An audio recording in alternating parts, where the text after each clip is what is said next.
Hi everyone, good morning. कशा आहात सर्वजण? आय होप सर्व मजेत असाल. आज मी सकाळी नाश्त्याला बनवले ते आप्पे. तर सगळ्या भाज्या कट करून टाकल्या, त्यामध्ये थोडासा तडका दिला त्याला आणि मीठ टाकलं होतं चवीनुसार.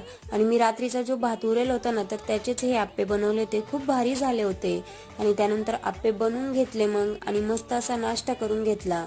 त्यानंतर मला थोडंसं गावामध्ये काम होतं, मग ते करायला गेले मी. श्रेयांशीला झोपी लावून गेले होते, कारण ती भरपूर वेळ झोपते. तर मी आले तेव्हा नेमकीच उठलीच होती ती आणि आजीपाशी छान झोपली होती. तर पाऊस आला, मग आजीने सगळे कपडे काढून कॉटवरती टाकले होते. मग आल्या आल्या पहिले तेच कपड्यांच्या घड्या घालायला घेतल्या मी आणि ती खेळत होती. तोपर्यंत म्हटलं चला पटकन कपड्यांच्या घड्या घालून घेऊ. आणि आजी घरी होत्या म्हणून बरं झालं, नाही तर सगळे कपडे ओले झाले असते. लगेच संध्याकाळच्या स्वयंपाकाची तयारी केली. मग आज टॅमॅटोची चटणी बनवायची होती. सगळा स्वयंपाक करून घेतला आणि उद्याच्या भाजीसाठी मेथीची भाजी निसून ठेवली.